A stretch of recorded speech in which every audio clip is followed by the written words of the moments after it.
Hello aspirants. So last class में हम लोगों ने ऑर्डिनेंस मेकिंग पावर थोड़ा सा जाना था। आज अब हम लोग उसको ऑर्डिनेंस मेकिंग पावर को इन डेप्थ देखेंगे। इसके साथ साथ आज हम लोग और क्या देखेंगे, काफ़ी इंपॉर्टेंट चीज़ें देखेंगे, जैसे कि बजट कैसे पेश होता है हमारे देश में, और कमिटीज़ जो हमारे पार्लियामेंट में है वो कमिटीज़ का वर्क कैसे है, और वर्क सब कमिटीज़ जो आप सुनते हैं, estimate committee, public undertaking committee, इन सब का क्या एक्चुअल काम है। ठीक है, तो आप लोग अब स्टार्ट करते हैं हम लोग क्लास। तो मैंने लास्ट क्लास में आप लोगों को बता दिया था ऑर्डिनेंस के बेसिक बातें। अब हम लोग उसमें नोट्स लिखना चालू करते हैं। ठीक है, conditionalities to bring an ordinance, last class में हमने देख लिया था ऑर्डिनेंस कब लाया जाता है। ठीक है, अब हम देखेंगे क्या क्या कंडीशन है, क्या कंडीशनैलिटीज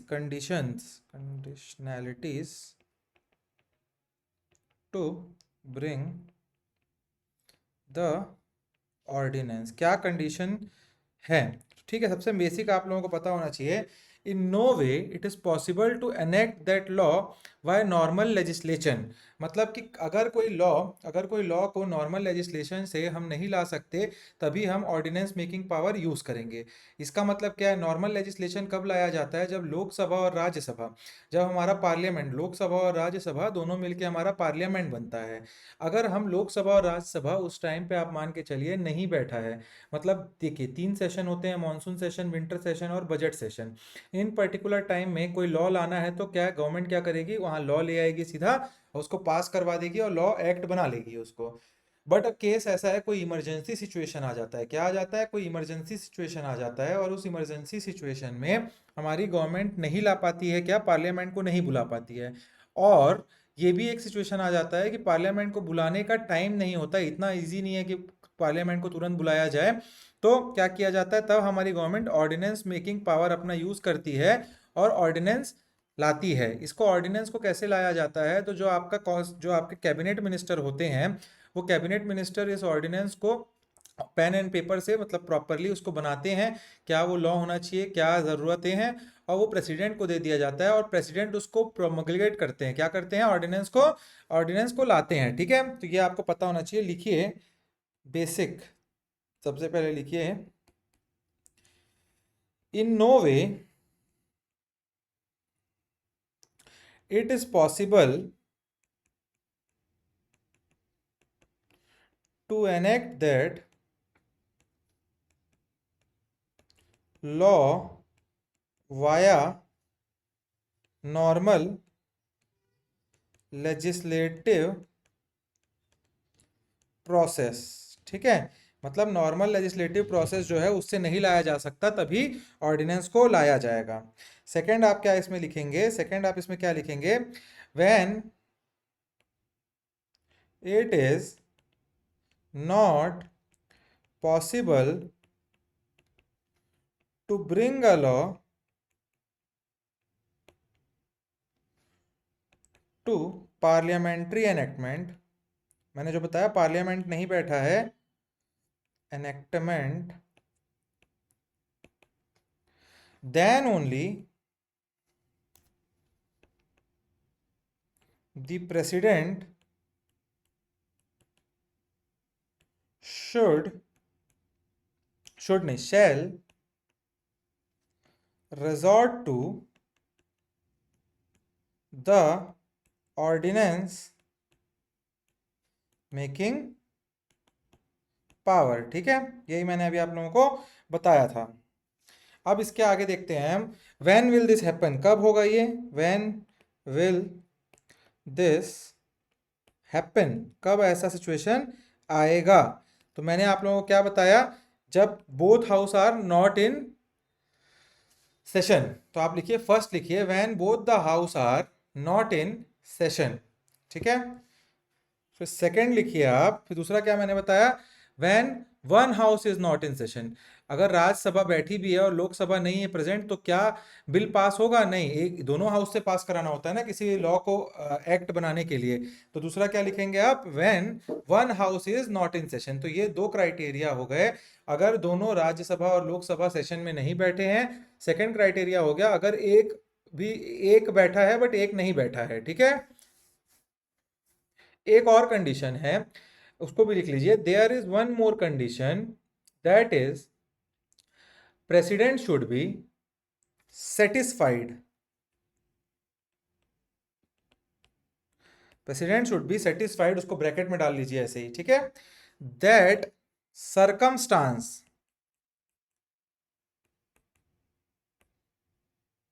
सर्कमस्टांसेस, ये भी ब्रैकेट में डाल लीजिए, क्या था, this there is one more condition, that is president should be satisfied that circumstances exist which render it necessary for him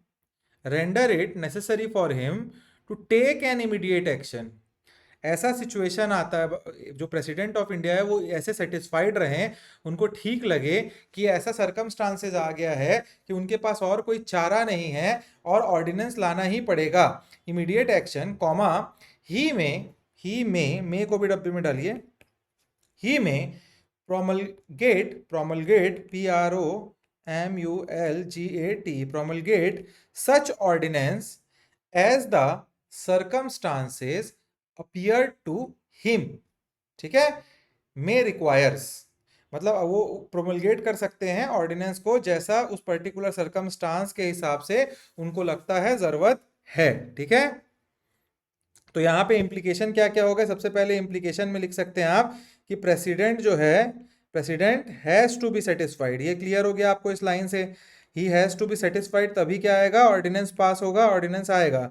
second क्या हो गया, सर्कमस्टांसेस, सर्कमस्टांसेस का मतलब क्या हो गया, it means that there will be some grave consequences, कुछ ना कुछ इमरजेंसी सिचुएशन आया है, वो सर्कमस्टांसेस क्या बोल रहा है इस पैराग्राफ में, कि कोई ना कोई ऐसा ग्रेव सिचुएशन आया है या कोई ऐसा सर्कमस्टांस बन गया है या ऐसा कोई इमरजेंसी सिचुएशन आया हुआ है जिसकी वजह से it is not possible to delay that law और एक्ट, इसलिए तुरंत उसको लाया जाएगा with the road of ordinance making power of president, ठीक है। मे का मतलब means only such ordinance should be passed which are necessary, ठीक है, वो चाहे तो नहीं भी कर सकते हैं, चाहे तो कर सकते हैं, वो उनके ऊपर है, और वो वही बस उनको पास करेंगे ऑर्डिनेंस को जो ऑर्डिनेंस उनको लगता है बहुत ही जरूरी है, ठीक है। तो ये हो गया आपका ऑर्डिनेंस के बारे में क्लियर। अब हम देखते हैं वैलिडिटी ऑफ ऑर्डिनेंस, ये भी कई बार क्वेश्चन में आता है, तो वैलिडिटी ऑफ ऑर्डिनेंस, देखिए मैं आपको यहाँ समझा रहा हूँ, संसद जो है, गवर्नमेंट क्या बोलते हैं, कॉन्स्टिट्यूशन में क्या लिखा है कि हर 6 मंथ में एक बार सेशन होना ज़रूरी है, ठीक है, भले 3 सेशन होते हैं, मतलब अगर हम लोग इसको मंथ को डिवाइड करते हैं, let's take 1 2, that is January, February, March, April, May, June, July, August, September, October, November and the last month December. अगर आप मान के चलिए जो पहला मंथ है जनवरी है, यहाँ पे सेशन हो गया, ठीक है, यहाँ हो गया, लेट्स टेक, यहाँ से लेके ये 6 मंथ तक का कोई सेशन नहीं हुआ, फिर ये 6 मंथ तक का कोई, यहाँ पे एक सेशन होगा, फिर सेशन, और फिर ये 6 मंथ कोई सेशन नहीं होगा। अगर आइडियल केस में देखेंगे तो अब इस पर्टिकुलर टाइम में कहीं कोई ऐसा लॉ हमको बनाना पड़ता है जिसकी बहुत ज़रूरत है, ग्रेव सर्कमस्टांसेस आ गए हैं, तो यहाँ क्या पास किया जाएगा, ऑर्डिनेंस। अब कॉन्स्टिट्यूशनली एक ऑर्डिनेंस की लाइफ कितनी होती है, तो ऑर्डिनेंस 6 मंथ के लिए पास होता है, ठीक है, कितने महीने के लिए पास होता है, आपसे कोई पूछेगा तो 6 मंथ के लिए, मगर एक ऑर्डिनेंस मैक्सिमम टाइम कितने टाइम तक के लिए वो रह सकता है विदाउट रिप्रोगोलमेशन, मतलब फिर से उसको प्रोमलगेट करेगा ऑर्डिनेंस, उसके पहले तक कितना, तो देखिए एक सेशन, एक इसमें क्लियरली मेंशन्ड है कि ऑर्डिनेंस 6 महीने के लिए वैलिड है, और एक संसद लगने के बाद, एक पार्लियामेंट के बैठने के बाद वो 6 वीक के अंदर अगर पास नहीं किया जाता है पार्लियामेंट के द्वारा, तो वो क्या हो जाएगा, ऑर्डिनेंस वॉइड हो जाएगा, ठीक है। मतलब क्या हुआ इसका, अगर जनवरी में 30, आप मान के चलिए 1 जनवरी को अगर क्या हो जाता है आपका सेशन खत्म होता है, ठीक है, और 1 जनवरी के शाम को सेशन खत्म होता है 5 बजे, और 1 जनवरी के शाम को 7 बजे जो अचानक से ऐसा सिचुएशन आता है कि ऑर्डिनेंस पास करना पड़ता है, तो शाम को 7 बजे ऑर्डिनेंस पास हुआ 1 तारीख को, और उसी दिन सेशन खत्म हुआ था, ठीक है। तो यहां से 6 महीने तक का लाइफ है किसका, ऑर्डिनेंस का, कब हो गया, मतलब इसका मतलब हो गया आपको जून में, तो 6 जून तक का टाइम आ गया आपका, 6 मतलब 1 जून तक का उसकी लाइफ रहेगी, क्योंकि 6 महीने लाइफ हमारे कॉन्स्टिट्यूशन में क्या दिया गया है, एक ऑर्डिनेंस का 6 महीने तक का लाइफ दिया गया है, ठीक है। अब आप समझने की कोशिश कीजिए, इस कॉन्स्टिट्यूशन में और लिखा है जब भी लोकसभा या राज्यसभा दोनों पार्लियामेंट बैठ जाएगा, दोनों के दोनों हाउसेस बैठेंगे, तो 6 वीक का टाइम, 6 हफ्ते का टाइम और दिया गया है, क्या कि उस पर्टिकुलर टाइम में ये ऑर्डिनेंस को पास करके लॉ बना सकते हैं, वरना ये लॉ जो है वॉइड हो जाएगा, ये नल एंड वॉइड कहलाएगा ये लॉ, ठीक है, खत्म हो जाएगा।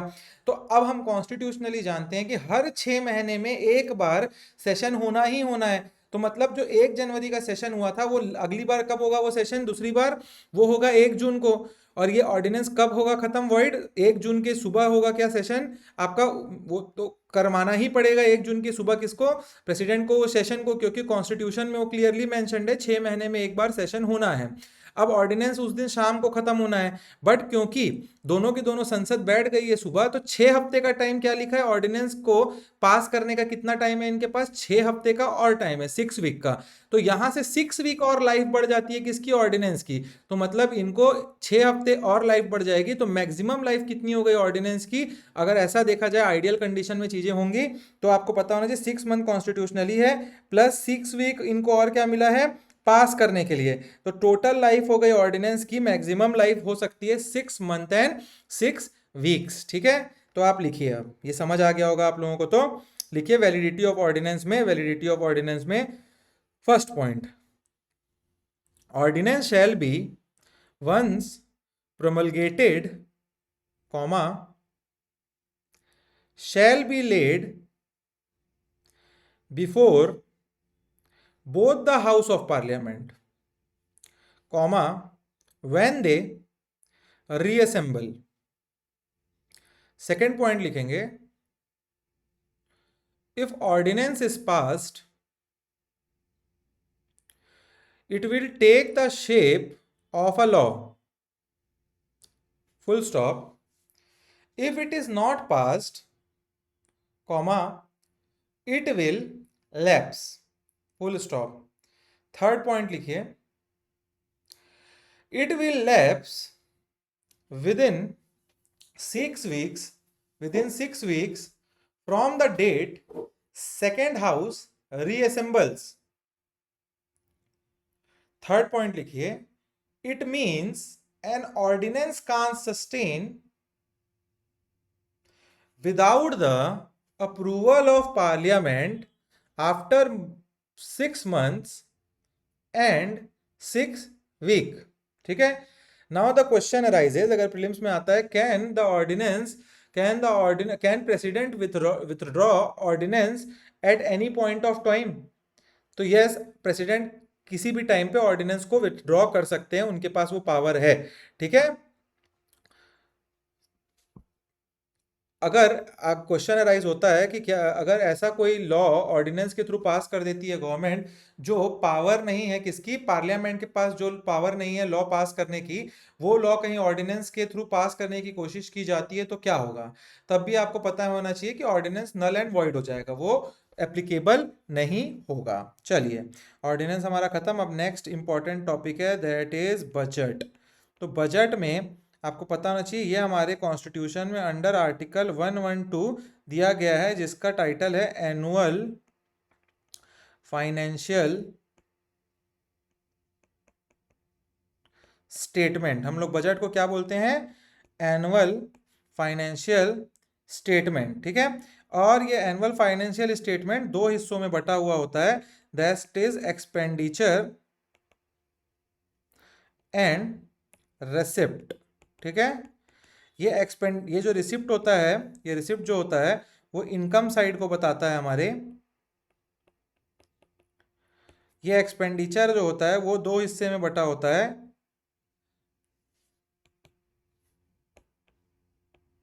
एक वोटेबल होता है, दूसरा नॉन वोटेबल होता है।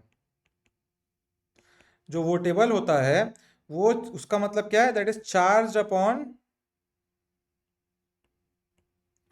Consolidate fund of India.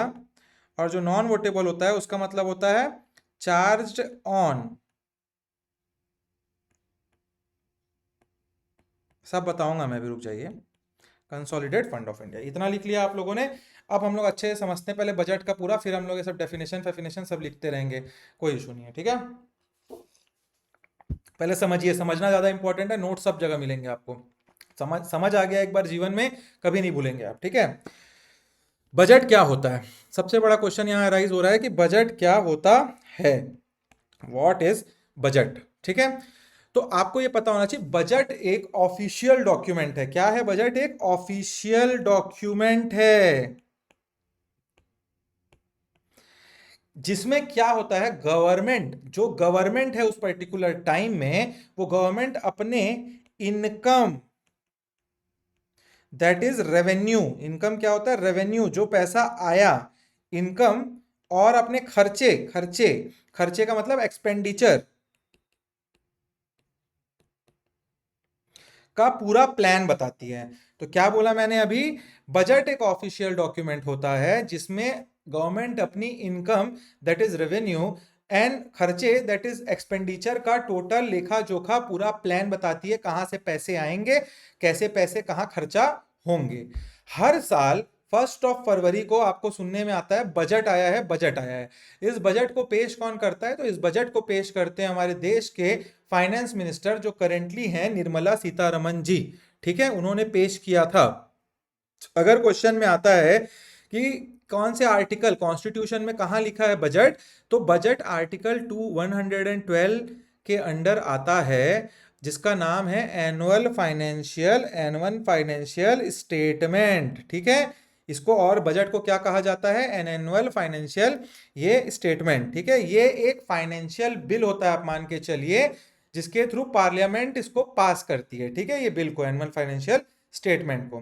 Budget कितने प्रकार के होते हैं? तो आपको पता होना चाहिए बजट एक्चुअल में देश में 2 प्रकार के होते हैं। जो सबसे पहला है दैट इज यूनियन बजट, और दूसरा है आपका स्टेट बजट। स्टेट अपने स्टेट के लिए बजट लाती है, यूनियन पूरे इंडिया के लिए बजट लाती है। स्टेट ये पूरी कंट्री के लिए आता है, पैन इंडिया के लिए, स्टेट स्पेसिफिक अपने स्टेट के लिए लेके आती है, ठीक है। इसके बाद कंपोनेंट क्या होते हैं यूनियन बजट के, हमको ये देखना है कंपोनेंट क्या होते हैं यूनियन बजट के। क्या कंपोनेंट, कंपोनेंट क्या होते हैं? देखिए, यूनियन बजट 2 हिस्से में डिवाइडेड होता है। एक होता है रेवेन्यू रिसीट, और दूसरा होता है आपका रेवेन्यू, सॉरी यहाँ पे मैं गलत हूं थोड़ा सा, एक मिनट। कंपोनेंट क्या होते हैं? रेवेन्यू बजट होता है और कैपिटल बजट होता है आपका। लिखिए, कंपोनेंट 2 होते हैं, revenue budget and capital budget, ठीक है। क्या होते हैं? Revenue budget and capital budget. अब रेवेन्यू बजट क्या होता है? तो रेवेन्यू बजट जिसमें गवर्नमेंट की इनकम और डेली एक्सपेंसेस होते हैं। रेवेन्यू बजट मतलब क्या होता है? जिसमें गवर्नमेंट की डेली इनकम, गवर्नमेंट कमा कहाँ से रही है, और डेली एक्सपेंसेस कहाँ खर्चा कर रही है, ये हमारा रेवेन्यू बजट में रहता है, ठीक है। इसके साथ कैपिटल बजट, कैपिटल बजट में क्या रहता है?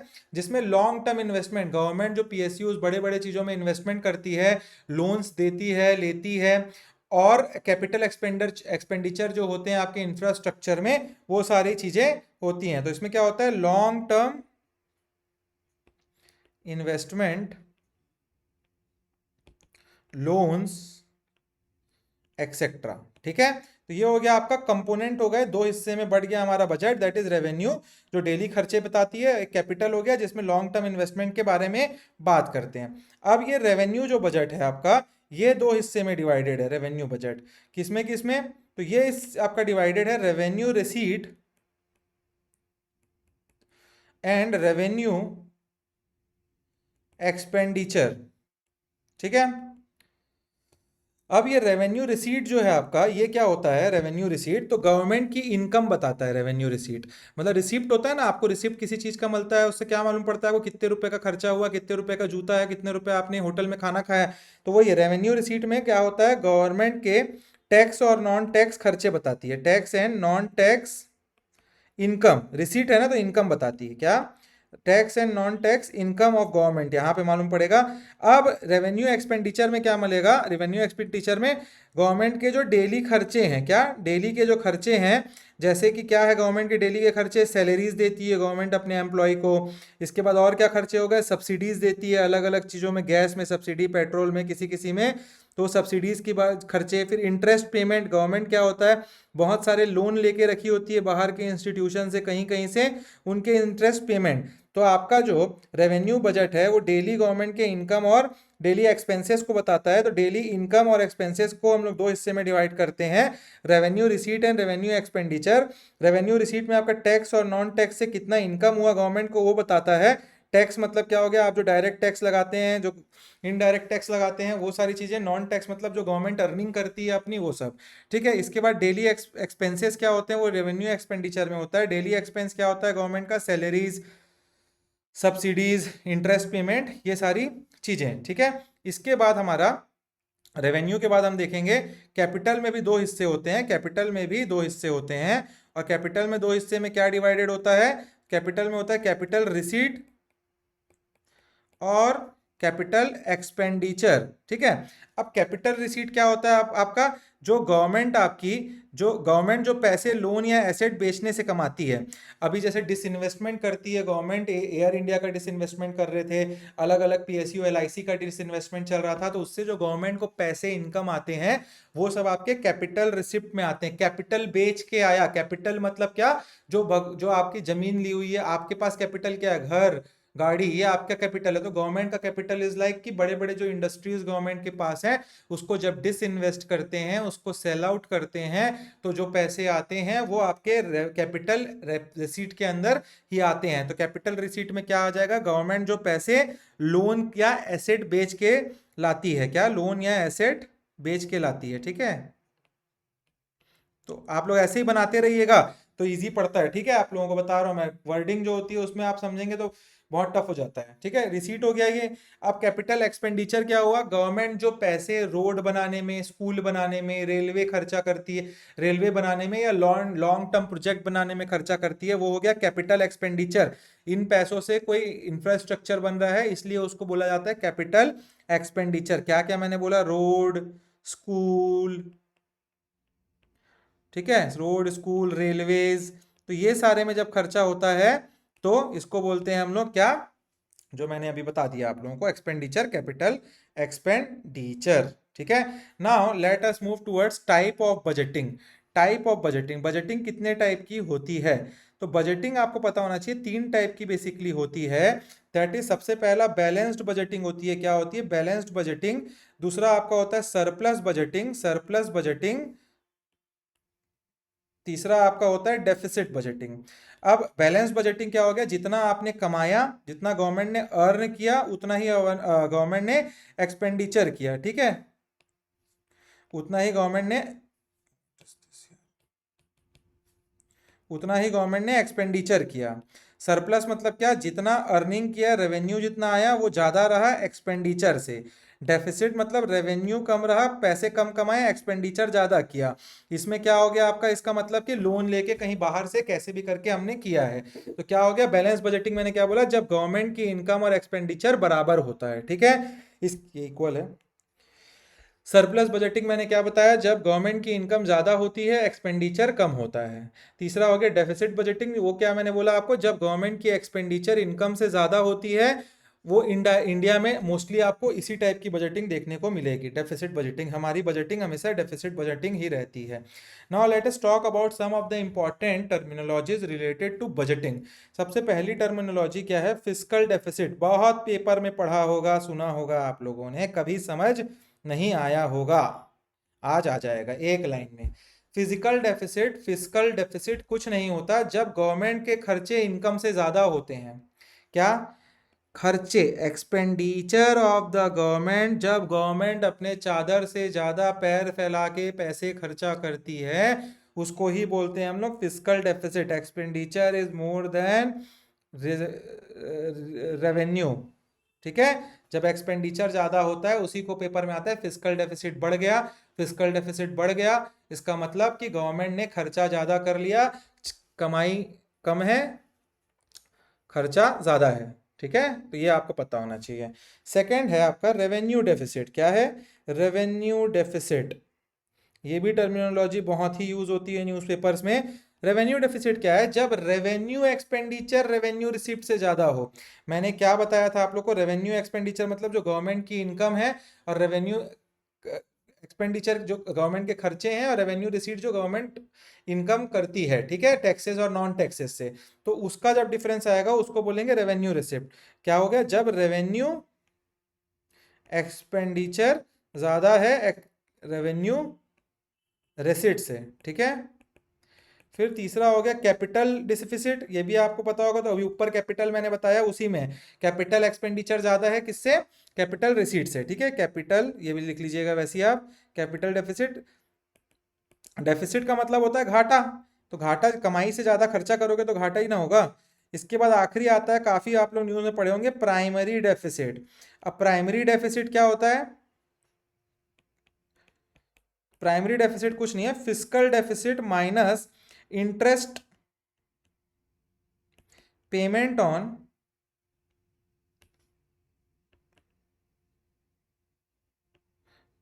इंटरेस्ट पेमेंट का डिफरेंस। मतलब जो इंटरेस्ट गवर्नमेंट, देखिए होता क्या है, समझा रहा हूं मैं, देखिए। Primary deficit is equals to fiscal deficit. Fiscal deficit क्या मैंने बताया? जो एक्सपेंडिचर किया गवर्नमेंट ने, और रेवेन्यू जितना आया था, जितना टोटल पैसा गवर्नमेंट कमाई और जितना खर्चा की, उसमें क्या निकलेगा आपका? उसमें जो बचा हुआ है, मतलब जो कमाई से ज्यादा खर्चा हुआ, वो आपका हो गया फिजिकल डेफिसिट उस साल का। अब जब प्राइमरी डेफिसिट निकालना होता है तो हम लोग क्या करते हैं? फिजिकल डेफिसिट में माइनस करते हैं इंटरेस्ट पेमेंट। अब इंटरेस्ट पेमेंट का डिफरेंस मतलब क्या होता है? इंटरेस्ट पेमेंट का डिफरेंस मतलब हमने कुछ लोन लिए हैं, उसका हमको इंटरेस्ट पेमेंट करना होगा। हमने कुछ लोन दिए हैं काफी स्टेट्स को, दूसरी कंट्रीज को, उसका इंटरेस्ट हमको आएगा। तो वो दोनों इंटरेस्ट को माइनस करेंगे तो हमको मालूम पड़ेगा एक्चुअल में हमारा कितना इंटरेस्ट पेमेंट है। ठीक है, हमको मालूम पड़, देखिए लेट्स टेक एन एग्जांपल, हम लोग 1 लाख करोड़ रुपए उधारी लिए हैं, हमको उसका इंटरेस्ट पे करना है, मान के चलिए 2,000 करोड़ रुपए। अब हमने कितना, 50,000 करोड़ रुपए उधारी दिया है, अब उसका हम लोग को इंटरेस्ट आएगा 1,000 करोड़ रुपए। तो हमारा फिजिकल डेफिसिट में इंटरेस्ट पेमेंट कितना हो गया? 2,000 माइनस 1,000 इक्वल्स टू 1,000 करोड़। तो हमारा प्राइमरी डेफिसिट कितना हो गया? Physical deficit minus 1,000 crore. कितना हो गया? Physical deficit minus 1,000 crore. ठीक है, तो ये आप लोगों को पता होना चाहिए। ठीक है, ये हो गया आपका। अब बजट पास कैसे होता है? बजट पास कैसे होता है, ये काफी इंपॉर्टेंट कॉन्टेक्स्ट है। अब यह हम लोग समझने की कोशिश करेंगे बजट कैसे पास होता है। ठीक है, तो देखिए, just a second. Budget pass होने के अलग अलग स्टेजेस हैं।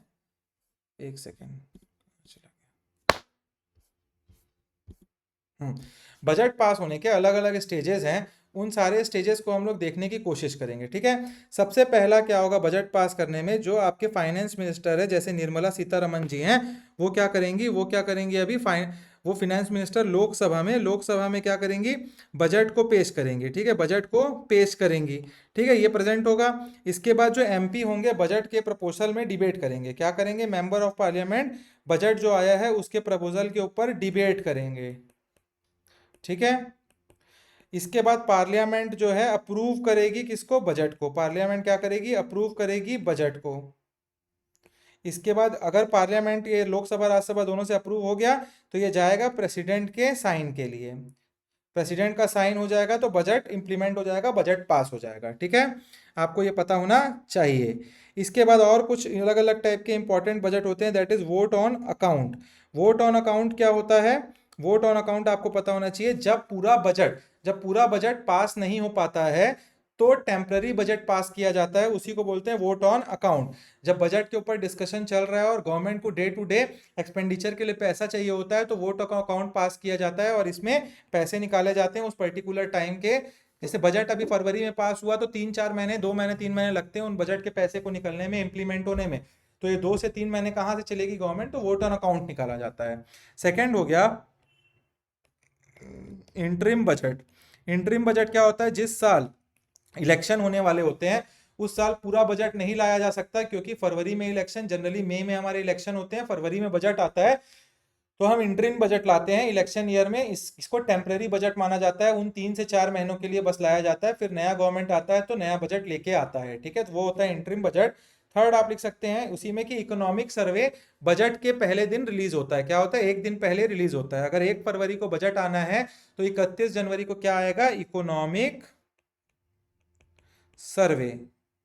तो अभी हम लोग को क्या निकला कंक्लूजन, इतना पढ़ाई करने के बाद हमारा कंक्लूजन ये निकला कि बजट एक फाइनेंशियल प्लान है जिसमें गवर्नमेंट अपनी इनकम और खर्चे का पूरा रोड मैप देती है। ये हर साल पार्लियामेंट में फाइनेंस मिनिस्टर प्रेजेंट करते हैं और इसका गवर्नमेंट अपनी पॉलिसी इंप्लीमेंट इससे अब गवर्नमेंट अपनी पॉलिसीज को इंप्लीमेंट करती है, ठीक है।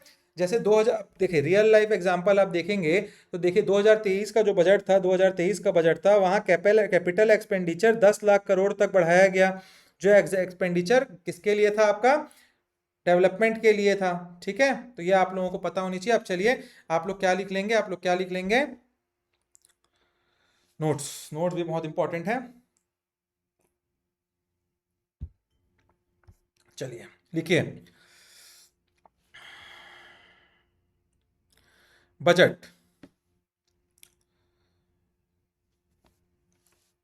इट इज अंडर आर्टिकल 112, ठीक है। ये आप लोगों के ऊपर में मैंने बता दिया था। अब सेकेंड पॉइंट आप लिख सकते हैं, वोटेबल और नॉन वोटेबल है, मैंने छोड़ा था शायद, वोटेबल और नॉन वोटेबल में, ठीक है। तो नॉन वोटेबल एक्सपेंडिचर क्या है, लिख लीजिए, नॉन वोटेबल एक्सपेंडिचर। इसके अंडर आपके आते हैं, नॉन वोटेबल का मतलब जिसको पार्लियामेंट रोक नहीं सकती, ठीक है। वो होते हैं आपके प्रेसिडेंट ऑफ इंडिया का सैलरी अलाउंसेस। सेकंड आप लिखेंगे chairman and deputy chairman of Rajya Sabha के अलाउंसेस और आपके उनके ऑफिस का पैसा। तीसरा आप लिखेंगे speaker and deputy speaker of Lok Sabha. चौथा आप लिखेंगे जजेस ऑफ सुप्रीम कोर्ट। पांचवा आप लिखेंगे कैग। तो ये सब लोगों के नॉन वोटेबल एक्सपेंडिचर होते हैं। इसके बाद आप क्या लिखेंगे, इंटरेस्ट पेमेंट एंड डेप्ट सर्विसेज ऑफ गवर्नमेंट। जो गवर्नमेंट को इंटरेस्ट पे करना है उसको हम नहीं रोक सकते, जो हम लोग लोन ले रखे हैं और डेट हमने लिया है उसको जो वापस करना है हमको, उन सबको हम नहीं रोक सकते, वो नॉन वोटेबल के अंदर आएंगे, ठीक है, बजट में। तीसरा हो गया आपका और क्या, expenditure related to implementation of any order और डिक्री ऑफ एनी कोर्ट और ट्रिब्यूनल। लिखिए फिर से, expenditure related to the implementation of any order or decree, DECREE, decree of any court और ट्रिब्यूनल। इसका मतलब क्या हो गया, उन पैसे को भी हम नहीं रोक सकते जो गवर्नमेंट कई बार बोलती है ना कि डिक्टेट करती है, कमांड करती है कि आप गवर्नमेंट को पे करना है। एनजीटी कई बार करती है कि गवर्नमेंट पॉल्यूशन कर रही है, गवर्नमेंट कुछ खराब कर रही है और उनको पे करना है लोगों को ये पैसा, या कोई फंड बनाना है, तो उसको भी आप नॉन वोटेबल ही रखेंगे, ठीक है। तो ये सारी चीजें हमने क्या देख ली, नॉन वोटेबल एक्सपेंसेस हैं। अब हम देखेंगे क्या, forms under which budget is passed, ठीक है। तो नॉन वोटेबल और वोटेबल हो गया। अब ग्रांट्स हमने पढ़ लिए थे। ग्रांट्स, सबसे पहला ग्रांट मैंने क्या बताया था आपको, ग्रांट्स करके लिखिए। नहीं, ग्रांट्स मैंने नहीं बताया, ग्रांट्स लिख लीजिए। चलिए पहला आप लिखिए सप्लीमेंट्री ग्रांट। सप्लीमेंट्री ग्रांट क्या होता है, सप्लीमेंट्री ग्रांट में लिखिए, when the money granted in a financial year appears insufficient, INSUFFICIENT, insufficient, then the government can request for supplementary grant. इसका मतलब क्या है, उस फाइनेंशियल ईयर में जो भी बजट निकला था कि उस गवर्नमेंट ने निकाला था एक स्कीम के तहत या किसी भी चीज के लिए, उसमें वो पैसे कम पड़ रहे हैं तो सप्लीमेंट्री, आप लोग स्कूल में एग्जाम में जब जाते हैं आपको एक शीट दिया जाता है 30 पन्ने का, आप लोग जब भर लेते हैं तो मैडम को क्या चिल्ला के बोलते हैं, मैम सप्लीमेंट्री चाहिए। क्यों चाहिए, आपको एक्स्ट्रा शीट चाहिए वहां पे लिखने के लिए। तो गवर्नमेंट का भी वैसा ही है, जब वो बजट कम पड़ जाता है उस साल के लिए तो सप्लीमेंट्री ग्रांट मांगती है गवर्नमेंट। उससे क्या होगा, एक्स्ट्रा मनी उस पर्टिकुलर कुछ टाइम के लिए आपको सैंक्शन किया जाएगा। सेकंड लिखिए आप एडिशनल ग्रांट। क्या, एडिशनल ग्रांट। अब एडिशनल ग्रांट क्या होता है उसको लिखिए आप, when some expenditure which was not conceived in the budget emerges, then it is an additional grant, an additional grant. ठीक है, जब वो बजट में नहीं रहता है, जब वो बजट में नहीं रहता है एक्सपेंडिचर, और उसको हम लोग बजट में रखते हैं, तब उसको एडिशनल ग्रांट बोलते हैं। ठीक है, अलग से मांगते हैं, कोई ऐसा सिचुएशन आ जाता है तो। Excess grant, next is excess grant. Excess grant लिखिए, when the money spent is spent in excess of what is granted, मतलब जितना दिया गया था उससे ज्यादा खर्चे हो गए हैं, then it is called as excess grant, तब उसको एक्सेस ग्रांट बोला जाएगा। Then the fourth is vote on credit. Vote on credit एक क्या होता है, एक ब्लैंक चेक है, मान के चलिए ब्लैंक चेक है जो एग्जीक्यूटिव को दे दिया जाता है, जितना पैसा निकालना है आपको अपने हिसाब से निकाल लीजिए। तो इसमें लिखिए, it is like a blank cheque given to the executive and it can't be disclosed। ठीक है, फिर पांचवें प्रकार का एक ग्रांट आता है आपका, वो है एक्सेप्शनल ग्रांट। एक्सेप्शनल ग्रांट क्या होता है, it is a grant which forms no form of no part of current services of an financial year. इसका मतलब क्या है, एक्सेप्शनल, एक्सेप्शन क्या है, जैसे वॉर आ गया, कोई इमरजेंसी आ गई, ऐसे सिचुएशन जब अराइज होते हैं उस टाइम में क्या होता है, हमारे हम बजट में इन सब चीज़ों को रखे नहीं होते, तो एक्सेप्शनल ग्रांट गवर्नमेंट निकलवाती है इन सब सिचुएशंस के लिए। ठीक है, देन द आखिरी इज वोट ऑन अकाउंट। छठवा क्या है, वोट ऑन अकाउंट। इसमें लिखिए, till the parliament consider the budget, till the parliament consider the budget, comma some amount is authorized which is called as vote on account। इसका मतलब क्या हो गया, जब पार्लियामेंट बजट लाती है, तो मैंने आपको बताया था लाने के बाद 2 से 3 महीने तक का टाइम रहता है वो बजट के इंप्लीमेंटेशन में। उस पर्टिकुलर टाइम में गवर्नमेंट इन पैसे को कैसे गवर्नमेंट चलाएगी, तो वोट ऑन अकाउंट से पैसे निकाल के। ठीक है, now the question arises, how will you withdraw the money. तो विड्रॉ कैसे करेंगे मनी, अप्रोप्रिएशन बिल रिक्वायर्ड होता है उसके लिए। ठीक है, अब आप ये अप्रोप्रिएशन बिल जो होता है, ये अप्रोप्रिएशन, भाई कोई भी ग्रांट हो, कुछ भी हो, अप्रोप्रिएशन कोई ना कोई बिल से ही तो निकलेगा ना, तो ये इसको बोलते हैं अप्रोप्रिएशन बिल, और ये 3 हिस्से में डिवाइड होता है, दैट इज ग्रांट्स। ये सारे जो 4-5 ग्रांट्स मैंने बताया, 6 ग्रांट्स। फिर हो गया आपका वोटेबल एक्सपेंडिचर जो हमने बताया था आपको। इसके बाद हो गया नॉन वोटेबल, जो हमने कैग और ये आपका सुप्रीम कोर्ट के जज इन लोगों का बताया था। ठीक है, तो ये 3 चीजें आपकी हो गई, grants, votable expenditure, non votable expenditure, taxes to improve for. इसके बाद हम लोग स्टेज देखते हैं, तो स्टेज मैंने आप लोगों को बताया। अब stage in the passage of bill लिख लीजिए, stage in the passage of bill हमने बताया था, उसको लिखवा देते हैं। अब क्या क्या स्टेजेस हैं बजट पास होने के, तो स्टेज 1 लिखिए आप पहला। तो स्टेज 1 क्या होगा, सबसे पहला पॉइंट लिखिए, समझा मैं पहले पूरा दिया, अभी नोट्स प्रिपेयर करा रहा हूँ। ठीक है, स्टेज 1 क्या होगा, in India there are 3 stages, सबसे पहले आपको पता होना चाहिए। पहला स्टेज होता है, उसमें पहला पॉइंट लिखिए, introduction of bill and a superficial discussion. Introduction of bill and a superficial discussion, मतलब इंट्रोड्यूस होगा पार्लियामेंट में बिल, और एक ऐसे ही ऊपर डिस्कशन होगा उसके बाद। सेकेंड पॉइंट लिखिए, here the house decides to send the bill to the committees और नॉट। अब इसके अगला टॉपिक हमारे कमिटीज का ही है, तो इसमें आपको पहले ही बता, इसलिए अभी यहाँ आया है, तो अब अगला टॉपिक कमिटी पढ़ेंगे हम। अब यहाँ क्या डिसाइड करती है वहां पे पार्लियामेंट की, इस पर्टिकुलर बिल को कमिटी के पास भेजा जाए कि नहीं। Then they also decide whether to transfer the bill to the committee, और whether then they also decide whether to transfer the bill to committee or to discuss it on the floor of the house। वहां वो decide करते हैं क्या उसको parliament में ही discuss किया जाए, अगर वो इजी है या कुछ बहुत इंपॉर्टेंट है तो, और अगर बहुत टफ है और बहुत ज्यादा इंटेलिजेंस चाहिए उसमें, तो उसको स्पेसिफिक इंपॉर्टेंट कमिटीज के पास भेजा जाता है। ठीक है, देन राइट अबाउट स्टेज 2, ये हो गया पहला stage. Then we are going to write about stage 2। अब स्टेज 2 में क्या है, पहला लिखिए आप, it is the most important stage where clause by clause discussion take place। it's full stop, it's also important because this is the stage where the amendment take place. क्या ये बहुत इंपॉर्टेंट इसलिए है क्योंकि यही वो स्टेज है जहां पे अमेंडमेंट होते हैं, ठीक है। Then write about the stage 3, यहाँ पे क्लॉज बाय क्लॉज पढ़ लिया हमने, अमेंडमेंट दे दिया, अब स्टेज 3 पे आ गए। अब स्टेज 3 में लिखिए here the voting on the bill takes place, यहाँ वोटिंग होगी। At this no amendment are proposed, अभी अमेंडमेंट हो चुका है स्टेज 2 में, यहाँ बिल आएगा, उस पर वोटिंग होगी। वोटिंग होने के बाद यहाँ पे सीधा बन जाएगा, ये क्या, प्रेसिडेंट का सिग्नेचर होके बिल बन जाएगा, ठीक है। नाउ चलिए हम लोग देखते हैं, अब कमिटी सिस्टम समझेंगे हम लोग, क्या कमिटीज, ठीक है। कमिटी सिस्टम, बहुत सारी कमिटी हैं, मैं समझा सबको रहा हूँ आपको और लिखाऊंगा बस मोस्ट इंपॉर्टेंट कमिटीज को, ठीक है। तो आपको ये समझ आना चाहिए, पता होना चाहिए। कमिटी, कमिटी क्या होती है, सबसे बड़ा क्वेश्चन आपके पास।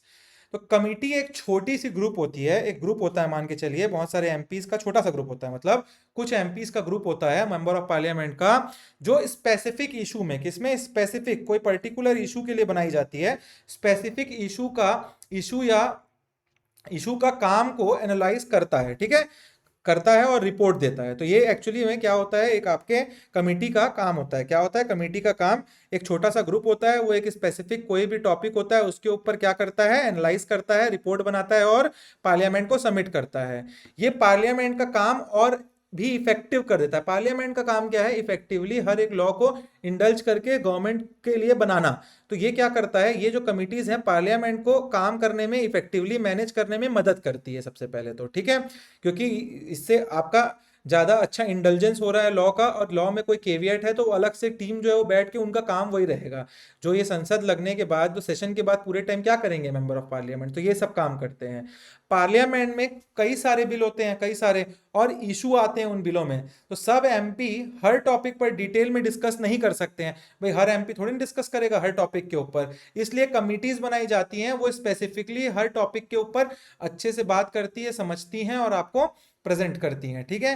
कंपनी जो आपकी ये होती हैं कमिटीज होती है, वो डीपली एनालाइज करती हैं सारे टॉपिक को, एक्सपर्ट ओपिनियन लेती हैं। क्या लेती हैं, एक्सपर्ट ओपिनियन। अगर जरूरत पड़ती है, कलेक्टर होते हैं कमिटी में, ऑफिसर्स होते हैं, अगर और ज़रूरत पड़ती है तो बाहर से जो एमिनेंट पर्सनैलिटीज़ होते हैं उन फील्ड के, उनको बुलाया जाता है और पार्लियामेंट को रिकमेंड करती है उस पर्टिकुलर टॉपिक के ऊपर, ठीक है। पर्पस क्या कमिटी का होता है, तो पर्पस कमिटी का होता है डिटेल्ड एक्सप्लेनेशन। क्या होता है, डिटेल्ड एक्सप्लेनेशन, मतलब किसी भी इशू, कोई भी इशू जो होता है या बिल होता है उसका डीप स्टडी करना उनका काम होता है, ठीक है। वर्कलोड मैनेजमेंट, भाई पार्लियामेंट में डिवाइड कर देंगे काम को तो वर्कलोड कम होगा। जो स्पेसिफिक काम की 4 एमपी को दिया गया, वो 4 एमपी उसी काम को साल भर करेंगे, तो सब काम में भेड़ चाल टाइप नहीं होगा, सब अपना अपना काम करेंगे, काम बड़ा स्मूथ लाइन चलेगा। तो वर्कलोड मैनेजमेंट हो गया, ठीक है।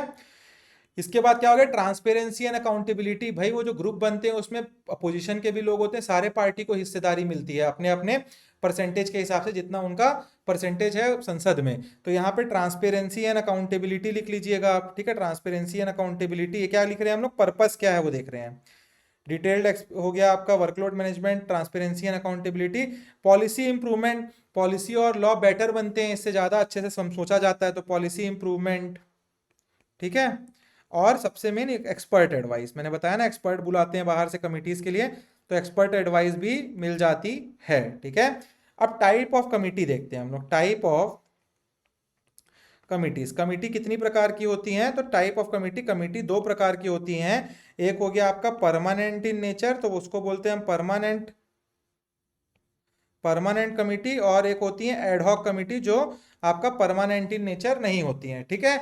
ये जो आपकी परमानेंट कमिटी होती हैं जिसको हम लोग क्या बोलते हैं, और स्टैंडिंग कमिटी, स्टैंडिंग कमिटी, इसको और क्या बोलते हैं हिंदी में, इसको हिंदी में बोला जाता है स्थायी कमेटी, ठीक है, स्थायी समितियां। और एडहॉक कमेटी को क्या बोलते हैं, अस्थायी समितियां। तो ये जो आपका परमानेंट कमेटी होती है, स्टैंडिंग कमेटी, ये हर साल रिकॉन्स्टिट्यूट की जाती है पार्लियामेंट में, और इसमें एमपीज को चेंज किया जा सकता है, ठीक है। एडहॉक कमेटी क्या होती है, एडहॉक कमेटी टेम्पररी कमेटी होती है, और वो जब स्पेसिफिक इशू अराइज होता है उसी पर्टिकुलर टाइम पे एडहॉक कमेटी को बनाया जाता है, ठीक है। ये आपको पता होना चाहिए। अब स्टैंडिंग कमेटी के बारे में, परमानेंट कमेटी के बारे में कुछ चीजें हम लोग जान लेते हैं। परमानेंट कमेटी क्या होती है? ये पार्लियामेंट की एक परमानेंट, ये पार्लियामेंट का एक परमानेंट पार्ट होती हैं, जो पार्लियामेंट के साथ हमेशा रहती हैं और रेगुलर बेसिस पे काम करती रहती हैं। ये कमेटी कब मतलब जब तक पार्लियामेंट रहेगा तब तक ये कमेटी फिक्स है, रहती ही रहती हैं। हर साल इन कमेटियों में, जो परमानेंट कमेटी होती हैं, इनमें एमपीज जो हैं उनका फेरबदल किया जा सकता है। ठीक है, स्ट्रक्चर में स्ट्रक्चर सेम रहेगा, एमपीज चेंज हो सकते हैं। अब ये जो परमानेंट कमेटी है ये 4 कैटेगरी में डिवाइडेड है। और क्या, परमानेंट कमेटी आपकी चार कैटेगरीज में डिवाइडेड है। पहला हो गया आपका फाइनेंशियल कमेटी, सबको लिखेंगे हम लोग, अभी समझते जाइए। पहला हो गया फाइनेंशियल कमेटी। दूसरा आपका हो गया क्या, डिपार्टमेंटल स्टैंडिंग कमेटी। ठीक है, तीसरा हो गया committee to enforce parliamentary control. और चौथा हो गया आपका क्या, हाउस कमेटी। ठीक है, ये 4 टाइप की कमेटी इसमें होती हैं। इनको क्या बोलते हैं हिंदी में हम? वित्तीय समितियां, विभागीय समितियां, संसदीय नियंत्रण समिति और गृह समिति। तो फाइनेंशियल कमेटी जो होती है, फाइनेंशियल कमेटी का काम क्या होता है? तो फाइनेंशियल कमेटी का काम होता है गवर्नमेंट के जो खर्चे होते हैं और फाइनेंसेस को चेक करना। गवर्नमेंट के खर्चे जो होते हैं, एक्सपेंडिचर, उसको चेक करना और फाइनेंसेस को उनका सही चल रहा है कि नहीं। ये फाइनेंशियल कमेटी, जो कि एक पार्ट है किसका? Standing committee. ये परमानेंट कमेटी का पार्ट है। इसका हमेशा साल भर काम रहता है गवर्नमेंट के फाइनेंसेस को चेक करना और गवर्नमेंट के एक्सपेंडिचर को चेक करना। दूसरा होता है डिपार्टमेंटल स्टैंडिंग कमेटी। इसका काम क्या होता है? ये अलग अलग मिनिस्ट्री और डिपार्टमेंट के साथ काम करती है और उनको एग्जामिन करती है। ठीक है, इसमें आप दिख रहे हैं डिपार्टमेंट लिखा है ना, तो ये अलग अलग मिनिस्ट्रीज के साथ काम करती हैं। Committee to enforce parliamentary control, ये जो गवर्नमेंट की पॉलिसीज होती हैं और एडमिनिस्ट्रेशन पर नजर रखती है। क्या? गवर्नमेंट की जो पॉलिसीज होती हैं और एडमिनिस्ट्रेशन जो गवर्नमेंट का होता है उस पर नजर रखती हैं। ठीक है, then last is the house committee. ये पार्लियामेंट्री के अंदर डिसिप्लिन को मेंटेन करने के लिए होती है। डिसिप्लिन देखती है पार्लियामेंट के अंदर चल रहा है कि नहीं, और फैसिलिटीज हैं कि नहीं पार्लियामेंट के, फैसिलिटीज हैं कि नहीं पार्लियामेंट के अंडर। तो ये 4 कमिटियां हो गई। ठीक है, अब ये क्या हो गया आपका? स्टैंडिंग कमेटी के टाइप हो गए, ये टाइप हुआ। ठीक है, 4 टाइप हो गए स्टैंडिंग कमेटी के। फाइनेंशियल, डिपार्टमेंटल स्टैंडिंग कमेटी हो गया और एक हाउस कमेटी। इसके बाद हम लोग देखेंगे इंपॉर्टेंट स्टैंडिंग कमिटीज। ठीक है, इंपॉर्टेंट स्टैंडिंग कमिटीज क्या क्या हैं? तो सबसे पहला आपका इंपॉर्टेंट है कमिटी, वो लिख लीजिए पब्लिक, क्या लिखेंगे? Public accounts committee. क्या है? एक पब्लिक अकाउंट्स कमिटी। इसको हम लोग और क्या बोलते हैं? PAC, pack. ठीक है, इसको वित्तीय लेखा कमेटी भी बोलते हैं, वित्तीय लेखा समिति। इसमें क्या होता है? ये कमेटी जो है, ये कमेटी जो है गवर्नमेंट के खर्चे और ऑडिट को एग्जामिन करती है। Very most important standing committee जो है वो है आपका पीएसी, जो है पब्लिक अकाउंट कमेटी। इसका काम होता है आपका गवर्नमेंट के खर्चे, एक्सपेंडिचर जो होता है गवर्नमेंट का, जो एक्सपेंडिचर होता है गवर्नमेंट का, और क्या होता है इसके साथ साथ ऑडिट, मतलब कैग का जो रिपोर्ट होता है, उन दोनों को एग्जामिन करने का काम होता है। इसके लीडर होते हैं लीडर ऑफ अपोजिशन जनरली। ठीक है, ये जो कैग का रिपोर्ट होता है उसको भी एनालाइज करती है। वेरी इंपॉर्टेंट, प्रीलिम्स में पूछ सकता है एक्सपेंडिचर को, कैग के किसको, रिपोर्ट को एनालाइज करती है। ये एंश्योर करती है कि पैसा जो है सही जगह, पैसा जो है सही जगह ही खर्चा हो। क्या हो? पैसा जो है सही जगह ही खर्चा हो। ठीक है, पैक चेक करती है कि हाईवे प्रोजेक्ट है, हाईवे प्रोजेक्ट में कहीं पैसे लग रहे हैं, वो पैसे सही तरीके से खर्चा हो रहे हैं कि नहीं। ठीक है, ये सब काम है पब्लिक अकाउंट कमेटी का।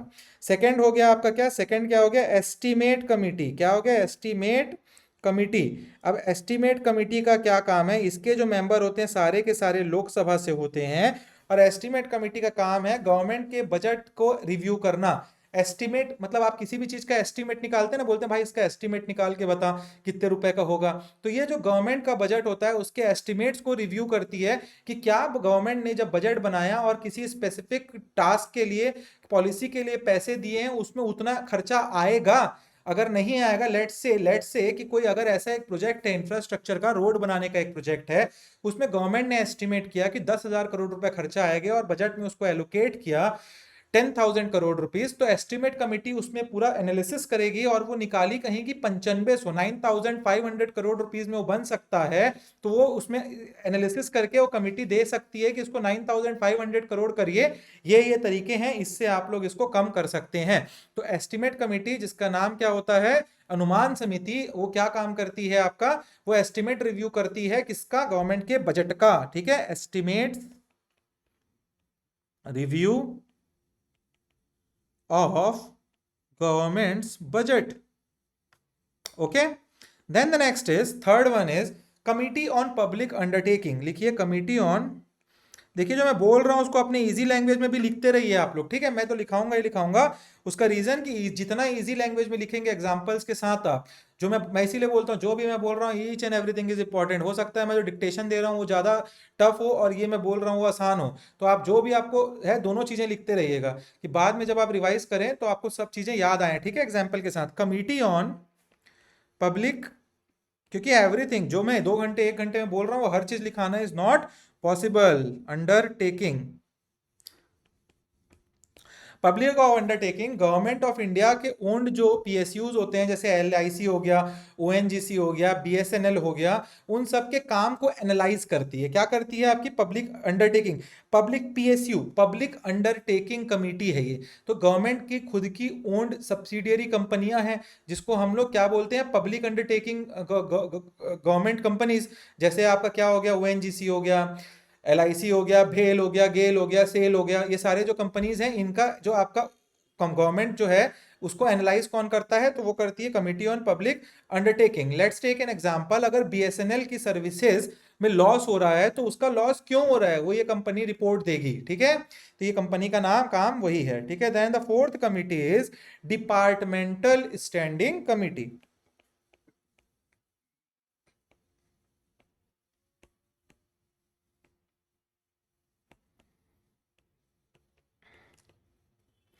क्या है, डिपार्टमेंटल स्टैंडिंग कमिटी। ये क्या है, डिपार्टमेंटल आपको समझ आ रहा होगा इस वर्ड से कि ये अलग अलग मिनिस्ट्रीज के लिए, अलग अलग मिनिस्ट्रीज और डिपार्टमेंट के जो काम होते हैं उसको एग्जामिन करती है। ठीक है, अलग अलग मतलब ईच एंड एवरी मिनिस्ट्री के लिए अलग अलग होती है ये। ठीक है, जैसे कि मिनिस्ट्री ऑफ एजुकेशन है, मान के चलिए, उनके अंडर एक स्टैंडिंग कमिटी होगी जो न्यू एजुकेशन पॉलिसी है 2020 का, उसके इम्प्लीमेंटेशन को चेक करेगी। समझ आया आपको, मिनिस्ट्री ऑफ एजुकेशन के अंदर एक नया पॉलिसी आया है अभी सबसे नया, that is new education policy 2020, उसके लिए एक अलग से स्टैंडिंग कमेटी एक्चुअली में बनाई गई है, उसके लिए एक स्टैंडिंग कमेटी। ठीक है, उस स्टैंडिंग कमेटी का नाम भी है ये, departmental standing committee for new education policy under ministry of education. तो वो मिनिस्ट्री का काम है उस पर्टिकुलर एक स्कीम को ही पूरा गो थ्रू करना और देखते रहना, उसके इंप्लीमेंटेशन को चेक करना। क्या, इंप्लीमेंटेशन को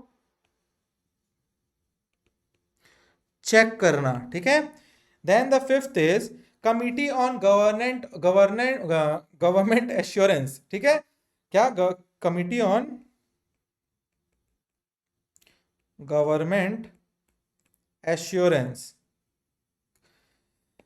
जो भी गवर्नमेंट ने पार्लियामेंट में वादे किए होते हैं, क्या, जो भी गवर्नमेंट ने पार्लियामेंट में वादे किए होते हैं वो पूरा हुआ या नहीं, इसको चेक करती है कौन, कमिटी ऑन गवर्नमेंट एश्योरेंस। ये दिख ही रहा होगा गवर्नमेंट एश्योरेंस आपको। अगर गवर्नमेंट ने बोला कि 100 स्मार्ट सिटीज हम बनाएंगे, और ये कमिटी चेक करेगी क्या सही में इन्होंने साल भर में 100 स्मार्ट सिटीज बनाए हैं कि नहीं बनाए हैं। ठीक है, अब नेक्स्ट टॉपिक हमारा है एड हॉक कमिटी। क्या, ad hoc committee. Ad hoc committee जो होता है आपका, ये आपको पता होना चाहिए, स्पेसिफिकली बनाया जाता है अर्जेंटली कोई एक पर्टिकुलर इशू के लिए। लेट से कहीं करप्शन हो रहा है, कोई कुछ अचानक से इशू अराइज होता है, तो ये एड हॉक कमिटी को बनाया जाता है। ठीक है, जब काम कंप्लीट हो जाता है तो ये कमिटी को क्या कर दिया जाता है, तो इन कमिटीज को डिसॉल्व कर दिया जाता है। ठीक है, जब तक काम तब तक काम इसका, उसके बाद नमस्ते। ठीक है, इनको फिर फ्यूचर में दो टाइप, इसको इसको एक्चुअल में दो टाइप में डिवाइड किया जाता है, आपको पता होना चाहिए। वो दो टाइप है आपका, एक तो है इंक्वायरी कमेटी और दूसरा आपका है क्या, एडवाइजरी कमेटी। इंक्वायरी कमेटी, जो इंक्वायरी एडहॉक कमेटी होती है, वो किसी स्पेसिफिक इशू को इन्वेस्टिगेशन करने के लिए बनाई जाती है। जैसे बोफोर्स कांड में बनाई गई थी, जो राजीव गांधी जी के टाइम हुआ था ना बोफोर्स कांड, बोफोर्स के लिए एक एडहॉक कमेटी बनाई गई थी। तो ये क्या है, स्पेसिफिक इशू को इन्वेस्टिगेट करने के लिए, ठीक है। एडवाइजरी कमेटी गवर्नमेंट के किसी स्पेसिफिक मैटर पे एडवाइस देने के लिए बनाई जाती है, गवर्नमेंट के किसी स्पेसिफिक मैटर पे एडवाइस, ठीक है। ये हो गया क्लियर। अब इंपॉर्टेंट हम लोग कुछ एडहॉक कमिटीज देख लेते हैं। सबसे पहले हम देखते हैं इंपॉर्टेंट एडहॉक कमिटीज में, ये टाइप थे कमेटी के, ठीक है, ये दोनों टाइप थे, इंक्वायरी कमेटी, इंक्वायरी टाइप की कमेटी और एडवाइजरी टाइप की कमेटी बनाई जाती है एडहॉक कमेटी। अब देखते हैं क्या क्या इंक्वायरी टाइप ऑफ कमिटीज के अंदर क्या क्या कमेटी एक्चुअल इंपॉर्टेंट है हमारे यहाँ। तो एक होता है ज्वाइंट पार्लियामेंट्री कमेटी, बहुत बार आपने सुना होगा ये वर्ड आता है। तो ज्वाइंट पार्लिया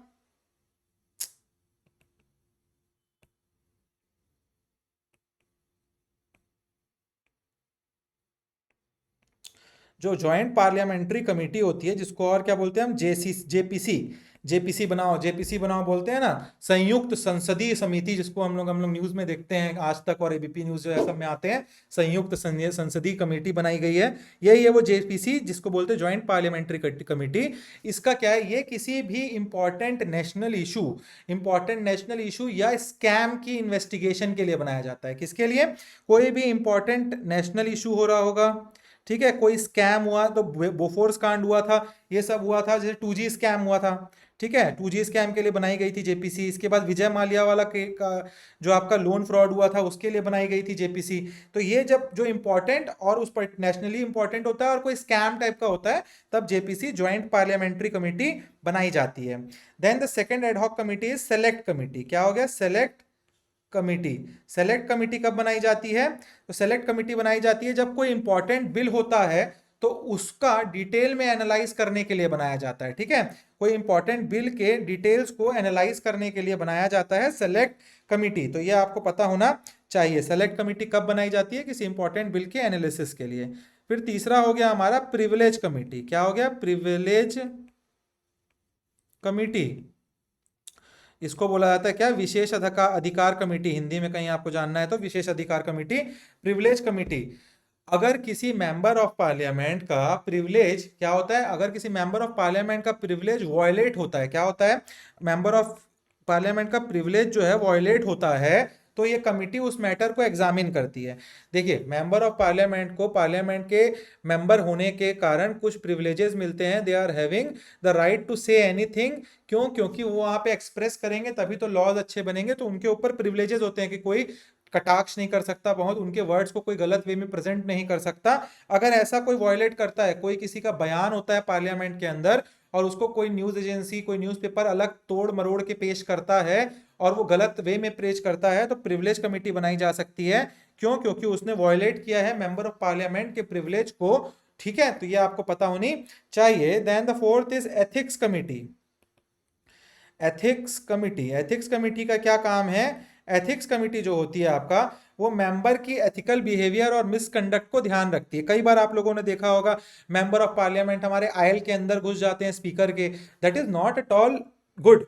मतलब आप स्पीकर के जो एरिया आयल है वहां पे नहीं घुस सकते हैं, बट ऐसा हमने केसेस देखे हैं कई बार जो होते हैं। तो ये एथिक्स कमेटी उसी के ऊपर क्या करती है, जब ऐसे कोई इंसिडेंट्स होते हैं तो एथिक्स कमेटी बनाई जाती है, जिसको क्या बोलते हैं, नैतिकता समिति। नैतिकता समिति उसको बनाई जाती है और उनका काम होता है क्या, इनको इन टाइप की चीजों पे इंक्वायरी करना कि क्यों ऐसा हुआ, क्या रीजन था, is there was any mala fide intention of that particular member of parliament. तो ये सारी चीजें करती है, ठीक है। देन आखिरी होता है रूल्स कमिटी। क्या होता है, नियम समिति, ठीक है, रूल्स कमिटी। ये पार्लियामेंट के जो रूल्स होते हैं, पार्लियामेंट के रूल्स एंड और प्रोसीजर जो होता है पार्लियामेंट का, उसको डिफाइन और मॉडिफाई करने के लिए बनाया जाता है, ठीक है। जब जब टाइम लगता है कि मॉडिफाई करना है या कुछ डिफाइन करना है, तब इन कमिटीज को बनाया जाता है। तो आपको आखिरी में क्या समझ आया, इतना देर हम लोग पढ़े हैं कमिटीज को। तो पार्लियामेंट्री कमिटी एक छोटा ग्रुप होता है जो कि किसी भी स्पेसिफिक इशू पे डिटेल स्टडी करता है और पार्लियामेंट को रिकमेंडेशन देता है। ये स्टैंडिंग दैट इज परमानेंट हो सकता है या फिर एडहॉक हो सकता है, that is called as temporary हो सकता है। इनका काम गवर्नमेंट के काम को एनालाइज करना होता है। क्या होता है इनका काम, गवर्नमेंट के काम को एनालाइज करना, पॉलिसी इंप्रूव करना, ठीक है, इंप्रूव करना और अकाउंटेबिलिटी एंश्योर करना। ठीक है, तो हमने बहुत ज़बरदस्त आज क्लास की है। ठीक है, तो अब इसके बाद हम लोग क्या करेंगे, नोट्स प्रिपरेशन हम लोगों को करना है। बट नोट्स प्रिपरेशन, इसका नोट्स में अगली क्लास में जब स्टार्ट करेंगे तो नोट्स से स्टार्ट करेंगे लिखने से, और इसके बाद हम लोग क्या करेंगे, नेक्स्ट क्लास को गो ऑन करेंगे। ठीक है, तो आज आप लोगों ने समझ लिया है, नेक्स्ट क्लास में स्टार्ट हम लोग नोट्स लिखने से ही करेंगे, फिर समझेंगे क्या क्या चीज़ें हैं। ठीक है, आज की क्लास में इतना ही। ठीक, चलिए मिलते हैं फिर नेक्स्ट क्लास में। Till then keep studying, making the notes, revising the notes. Classes skip नहीं करना है, बहुत सारा बल्कअप नहीं करना है किसी को भी। ठीक है, तो मिलते हैं नेक्स्ट क्लास में। Till then be happy. Thank you for watching the classes guys.